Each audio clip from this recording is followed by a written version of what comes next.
Hello and welcome. In this video we're going to take a look at some of the basic what to know about exponential functions, and it should be fairly brief. The exponential function is a fairly common function. Hopefully you are already familiar with a couple cases of it, but we're going to have one exponential function in particular that we're using significantly often throughout the course later on. So let's take a look and see what there is to know about exponential functions. And now an exponential function is a function of the form f of x equals a to the x, a not equal to 1, and a greater than 0. Now, if a was equal to 1, it would be really basic, because 1 to any power is just itself, and it wouldn't be much of a graph. You just have a constant function. But any other value of a, whether it's greater than 1, or less than 1 but positive, so sometime between 0 and 1, they all have very similar looking graphs. So it's good to see what a graph of a typical exponential function would look like. And to get a very basic one, we could look at, as an example, f of x equals 2 to the power x. Now, this is not a quadratic function, so it's not the same shape as x squared. If you wanted to make a little plot of 2 to the x, you could make a table of values of x and 2 to the power x. Now, if you ever need to refer back to rules of exponents, you can always take a look at my pre-calculus playlist, and there's actually a rule there for rules of exponents that might help you out a little bit. But a basic rule of exponents is anything to the power of 0 is equal to 1. So 2 to the power of 0 is simply just 1. That's one point on the graph. And it's a very important point, 0, 1. Now, what about if you start plugging in 1? Well, then you get 2 to the power 1, which is 2. Plug in 2. 2 to the power 2 is 2 squared, which is 4. 3, 2 to the power 3 is 8. And so you can see as you're going and increasing x, it increases in the y direction very quickly. Now, you can still use negative values, and again, if you're not familiar with some rules of exponents, you can always jump over to my pre-calculus videos, and negative exponents just become reciprocals. 2 to the negative 1 is 1 over 2 to the positive 1, and 2 to the negative 2 is 1 over 2 squared, so that's 1/4. And so as you go further to the left into the negative x values, you see that y is decreasing, but it always remains positive. So as a result, you end up with a graph that jumps off the screen fairly quickly as you go to the right, but gets closer to the x-axis as you go to the left. And that would be the graph of 2 to the power x. Now, you can repeat this for other bases. If you have 5 to the power x, then powers of 5 go up even quicker. So you'd end up with 5 to the 0 is 1, 5 to the 1 is 5, 5 squared is 25, 5 cubed is 125. And we're very quickly off the graph. And the reciprocals, when you go into the negative values, get extremely close to the x-axis very quickly. So it ends up being a steeper curve. And there's kind of an approximation of 5 to the x. Now, these are called exponential growth curves. They're exponentially growing as you go to the right.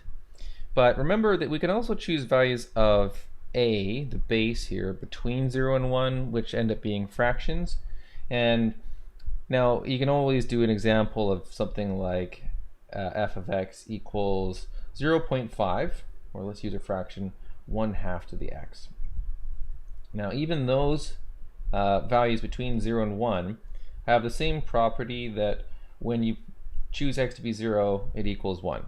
So they still go through the same point over here, which is an important point, 0, 1, just above the origin. But if you plug in 1, you get 1/2, and if you square 1/2, that gets you 1/4. Now try some negative numbers. Negative numbers make a reciprocal. The reciprocal of 1/2 is 2 over 1. If you take 1/2 to the negative 2, take the reciprocal and square it, and that makes it 4. So as you go in the negative x direction, it grows, and as you go in the positive direction, rather than growing, we would say this is decaying. So this is more of an exponential decaying curve.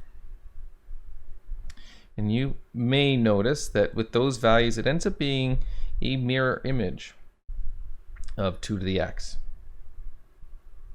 And there is a reason for that. Why do you think that 2 to the x and 1/2 to the x are reflections over the y-axis? Well, depending on how much you know about functions and transformations of functions, there are some transformations of a function that will give you a reflection. And this is one of them. If you take, let's say, well, why don't we use y for a change here? Y equals 1/2 to the x. Then, well, using a property of exponents, 1/2 is the reciprocal of 2. So this is equivalent to saying y equals 2 to the minus 1 to the power x. Using another rule of exponent, if we have a base to an exponent and all of that is raised to another exponent, multiply the exponents minus 1 times x, and you get y equals 2 to the negative x. And so we have one function f of x, and we have another function where it's just simply f of negative x. The only change is changing an x to a negation of itself. And that, I shouldn't put an equal sign there, that is a flip transformation. So this is a reflection over the y-axis, or the vertical axis. So with that in mind, you can always, you can just kind of go ahead and plot things like the graph of 1/5 to the power x, and just using the graph of 5 to the x, flip it over the y-axis, and you'd have an exponential decay that is just a reflection of 5 to the x.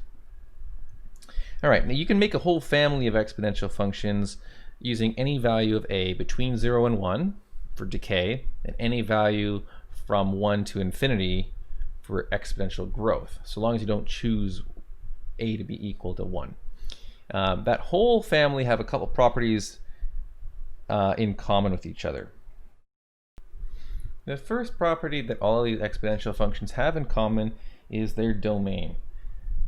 You notice that when we're making our table of values, x can be negative, x can be positive, x can be 0, and x can be any real number. So the domain is all real numbers. You can write the domain as the set of all real numbers using a double bar with your r, or you can use interval notation from negative infinity to infinity. Now they also have the same range, and remember, domain is the set of values that you input, and the range is the set of values that you get as output. So no matter what value you choose for x, the range would include any possible value of what you end up with on your y-axis. And looking back at these graphs, well, the bottom half of the graph with negative y values is pretty sparse. There's nothing down there. You're never going to get a to the x to equal a negative number when a is a positive constant. So you know that the range doesn't include negative values, but you'll also maybe see that as we get closer to the x-axis on these graphs, it never crosses the x-axis. That means you can never have y equal to 0. So when we talk about the range of these functions, it's not all real numbers. In fact, it is not including 0, but only the positive numbers, and that is the range. Okay, so time for the most essential exponential function. It's not 2 to the x, and it's not 5 to the x. We have a very important exponential function that we call the natural exponential function. The natural exponential function, instead of writing a to the x, where a is any positive number, the exponential function that we're looking at right now is f of x equals e to the x. And e is a mathematical constant. It's not a fraction. It's just a decimal representation that unfortunately we can never really evaluate exactly. You can say that e is approximately 2.718. In fact, 2.7182818. It has kind of a cool pattern initially, but then that pattern just falls off afterwards, and you're going to have a tough time remembering much more than that. So just kind of have an idea that on the number line, e is just past the 2.5 mark, but not quite as far as the 3 mark on the number line. And what is so important about e to the x? Well, we're going to find out a lot about e to the x when we're actually starting to look at calculus. It has a very similar shape to 2 to the x. So if I wanted to write down 2 to the x as being kind of a guide, and it's also very similar to 3 to the x, so I could put 3 to the x as being just a little bit steeper. So those are your kind of guides. Well, what we're looking at here is a function that's just partway between those. So maybe I'll make this really dark and bold here. The e to the x function is somewhere in the middle. That is our function e to the x.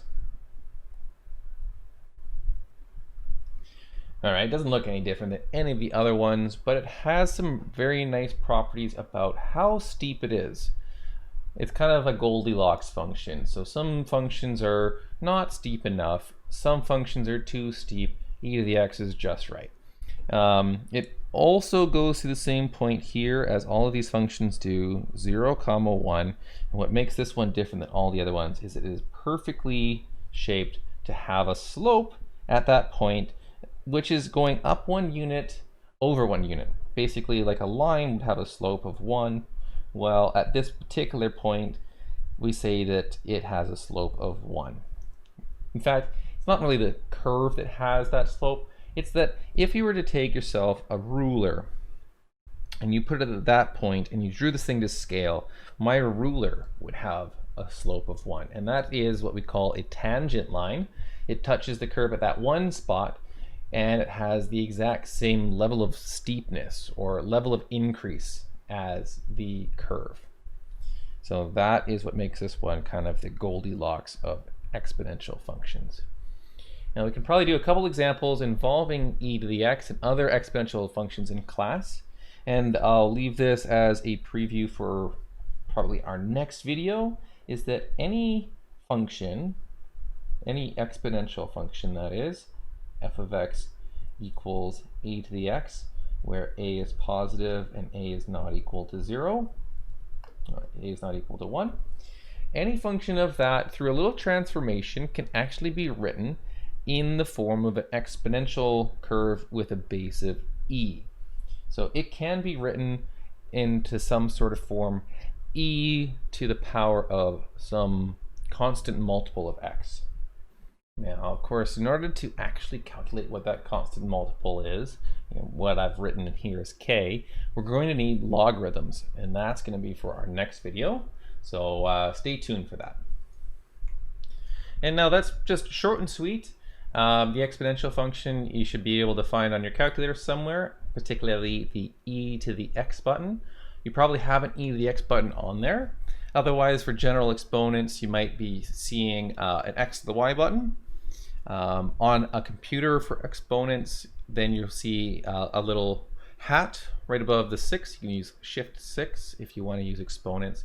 And that typically works in your online assignments as well when you want to use exponents. When it comes to E, make sure you take a look and see on an online assignment or any online math editor or any software such as Maple, there's typically a button for E. You need to make sure that you use the mathematical constant E, and it's typically provided for you somewhere in that software or on your calculator. You're not going to want to type the number E in on your keyboard. Well, that's it for now, and I'll see you in logarithms.